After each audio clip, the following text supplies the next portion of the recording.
નમસ્કાર દર્શક મિત્રો, હું છું શ્યામલ મહેતા. આપ જોઈ રહ્યા છો બાજ નજર. મિત્રો, મહાભારત કાળની અંદર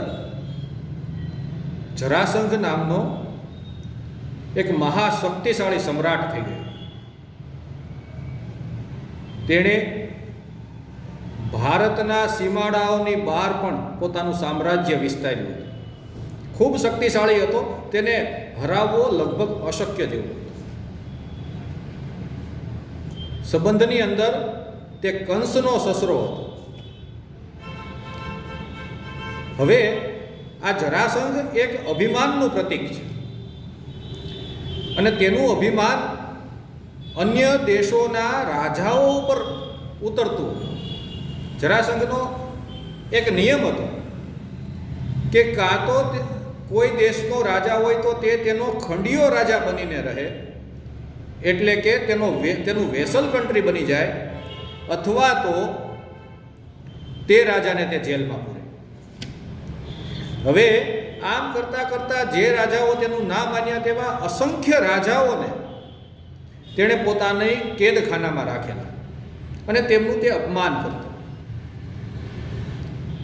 ભગવાન શ્રી કૃષ્ણએ ભીમના હાથે જરાસંઘનો વધ કરાવ્યો. એ અલગ કથા છે, તેમાં આજે આપણે જવું નથી. પરંતુ આ જરાસંઘની વાત એટલા માટે કરી કે જરાસંઘ એક વૃત્તિનું નામ છે. જ્યારે કોઈ વ્યક્તિ પાસે શક્તિ આવે ત્યારે તે પોતાની સામેના તમામ લોકોને તુચ્છ ગણવા લાગે અને એ તુચ્છતાનો જે ભાવ ઉત્પન્ન થાય તેના કારણે જો તે સત્તાધીશ હોય તો ખાના ખરાબી સર્જી નાખે. અને આવો વર્તમાન યુગમાં એક જરાસંઘ વૃત્તિ ધરાવતો ઘમંડી શાસક અસ્તિત્વમાં આવી ગયો છે. અમેરિકન રાષ્ટ્રપતિ ડોનાલ્ડ ટ્રમ્પ જરાસંઘ વૃત્તિનો શિકાર બની ગયા છે. તેમની પ્રથમ ટર્મ બરાબર હતી, પરંતુ દ્વિતીય ટર્મની અંદર તેઓ અન્ય રાષ્ટ્રોને એન કેન પ્રકારે સામ દામ દંડ ભેદથી પોતાના ખંડિયા બનાવવા માગે છે અથવા તો તેમને નષ્ટ ભ્રષ્ટ કરવા માગે છે. તેઓ અન્ય દેશોના રાષ્ટ્રાધ્યક્ષોનું અપમાન પણ કરે છે. 1.5-2 વર્ષ પહેલાની વાત છે. યુદ્ધના ચક્રવ્યૂહમાં ફસાયેલું યુક્રેન અને યુક્રેનના રાષ્ટ્રપતિ વ્લાદિમીર ઝેલેન્સ્કી તેમને મળવા જાય છે. અમેરિકાના રાષ્ટ્રપતિ ડોનાલ્ડ ટ્રમ્પ, ઉપરાષ્ટ્રપતિ જેડી વેન્સ સહિતના અનેક રાજદ્વારીઓની ઉપસ્થિતિ છે મીટિંગમાં. મીડિયા પણ હાજર છે. ત્યારે તે મીડિયા સમક્ષ યુક્રેનના રાષ્ટ્રપતિનું ઘોર અપમાન કરી નાખે છે. આવું આંતરરાષ્ટ્રીય રાજનીતિમાં જોવા મળતું નથી કે એક દેશનો રાષ્ટ્રાધ્યક્ષ અન્ય દેશના રાષ્ટ્રાધ્યક્ષનું ગલી મોહલ્લાના ટપોરીઓની જેમ અપમાન કરે.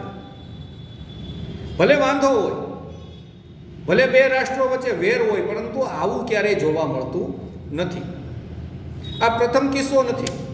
ત્યારબાદ સાઉથ આફ્રિકાના રાષ્ટ્રપતિ રામાફોસા જ્યારે અમેરિકા જાય છે ત્યારે સેમ ઘટના તદ્દન તેવી જ ઘટના તેની સાથે ઘટે છે. મીડિયા અને રાજદ્વારીઓની હાજરીમાં લાઈવ પ્રસારણમાં દક્ષિણ આફ્રિકાના રાષ્ટ્રપતિનું ડોનાલ્ડ ટ્રમ્પ અપમાન કરી નાખે છે, તેમના નીચા જોણું કરાવે છે. આ તેમની પ્રકૃતિ બની ગઈ છે. તેના કારણે અન્ય દેશોના રાષ્ટ્રાધ્યક્ષો તેમને મળવાથી દૂર ભાગે છે. કોઈ સાથે ફોનમાં વાત થઈ હોય તો તેના પણ તેઓ ફૂટેજ જાહેર કરી દે છે. જે ખાનગી રાખવાનું હોય તેવું તે જાહેર કરે છે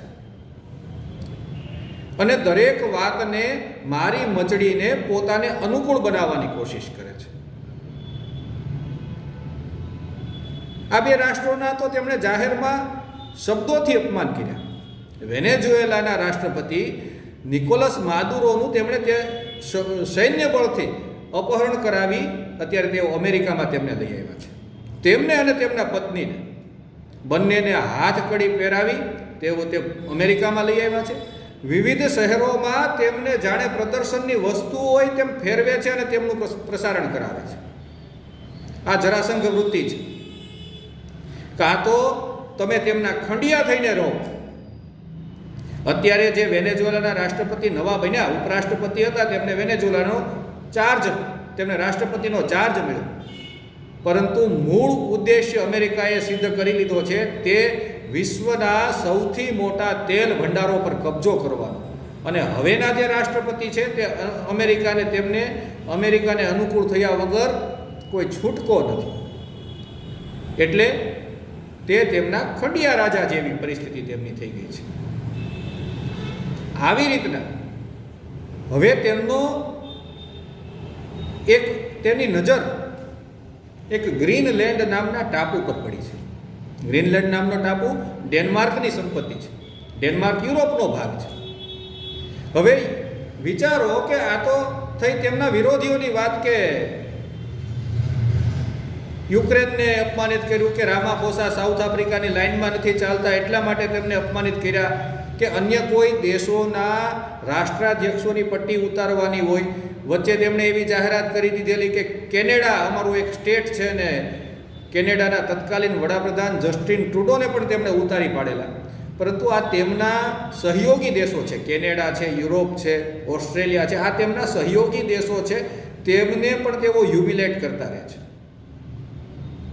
આ તેમની એક પ્રકૃતિ બની ગઈ છે કે તેમના સાથી હોય કે તેમના વિરોધી હોય.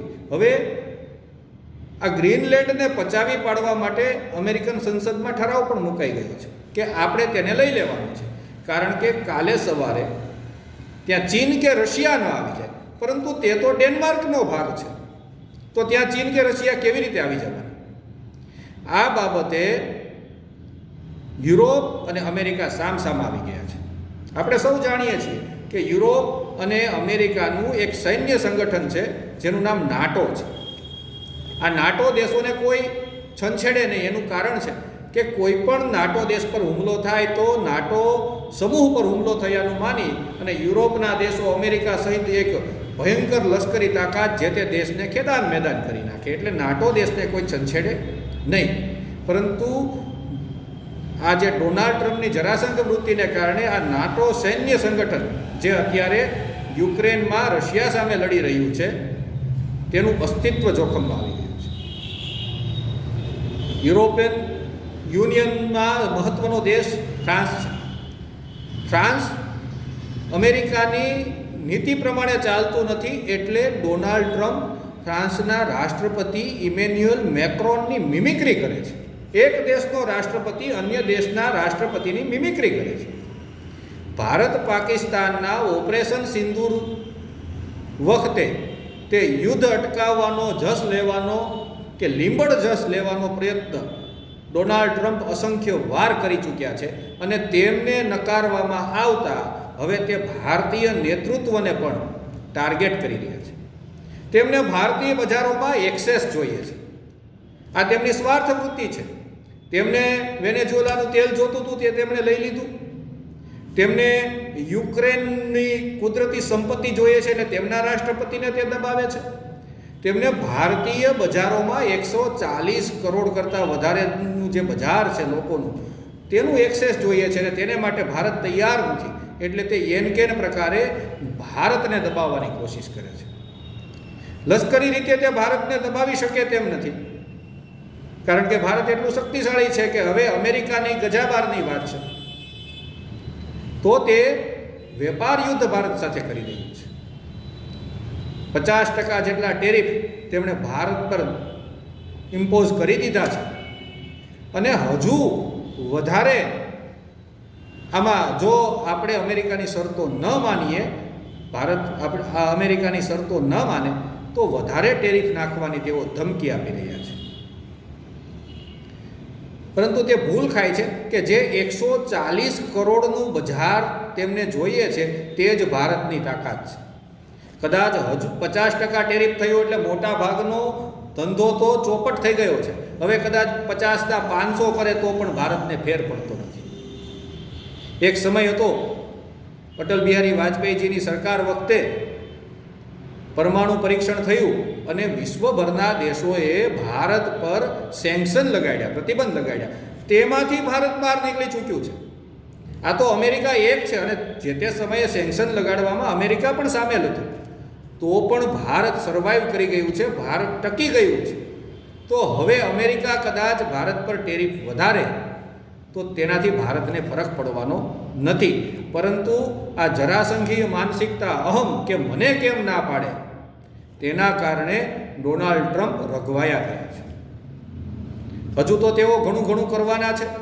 મેક્સિકોને તેમણે કબજે કરવાની ધમકી આપી છે, ઈરાન પર હુમલો કરવાની પણ તેઓ ધમકી આપે છે. એટલે આ ડોનાલ્ડ ટ્રમ્પનો જે કાર્યકાળ છે તે વિશ્વ માટે બહુ ઉથલ-પુથલ લાવનારો છે. સમગ્ર વિશ્વને આ માણસ કઈ દિશામાં લઈ જશે, આખા ઇતિહાસનું પરિવર્તન કરી નાખવાનું છે. આના કારણે અન્ય દેશો મજબૂત બની રહ્યા છે. ડોનાલ્ડ ટ્રમ્પની એક અન્ય તાકાત છે ડોલર. ડોલર આંતરરાષ્ટ્રીય બજારનું ચલણ છે. તો તેના સામે જેમ યુરોપિયન યુનિયનનું યુરો ચલણ આવ્યું, તેવી રીતના ભારત, ચીન, રશિયા, સાઉથ આફ્રિકા એક બ્રિક્સનું ચલણ લાવવાનું વિચારી રહ્યા છે. જો તે થઈ જશે તો અમેરિકાને અસહ્ય નુકસાન થવાની શક્યતા છે. તેનું એકમાત્ર મહાસત્તાનું પદ પણ છીનવાઈ શકે છે. અત્યારે અમેરિકાએ પોતાનું લશ્કરી બજેટ 1.5 ગણું કરવાની જાહેરાત કરી છે. ઓલરેડી અત્યારે તેનું બજેટ વિશ્વમાં સૌથી મોટું છે અને તેના બાદમાં ચીનનું બજેટ છે જે તેના કરતાં અડધું છે, અડધા કરતાં પણ ઓછું છે. હવે અમેરિકા લશ્કરી તાકાત વડે વિશ્વ પર આ જરાસંઘની જેમ કબજો કરવા માગે છે, પરંતુ તેના કારણે નવા સમીકરણો રચાઈ રહ્યા છે. ભારત સાથે અન્ય દેશો વેપાર ડીલ કરવા માગે છે, એટલે અમેરિકાના દબાણમાં ન આવવું પડે. ફ્રાન્સ પણ ભારતની ખૂબ નજીક આવી ગયું છે અને તેમણે ફ્રાન્સના રાષ્ટ્રપતિએ એવું નિવેદન આપ્યું કે ભારત ક્યારેય અમેરિકાનું વેસલ કન્ટ્રી નહીં બને, એટલે કે તેનો ખંડિયો દેશ નહીં બને, તેમની જો હુકમી સામે ઝૂકશે નહીં. એટલે ભારત આ સંજોગોમાં પોતાનું એક આગવું સ્થાન બનાવી રહ્યું છે. ત્યારે ડોનાલ્ડ ટ્રમ્પની તરંગી પ્રકૃતિ આગામી દિવસોમાં વિશ્વને કઈ દિશામાં લઈ જાય છે, કેટલા યુદ્ધો વકરાવે છે અને કયા કયા દેશને નુકસાન પહોંચાડે છે, તે જોવું ખૂબ રસપ્રદ રહેશે. જય હિન્દ, જય ભારત.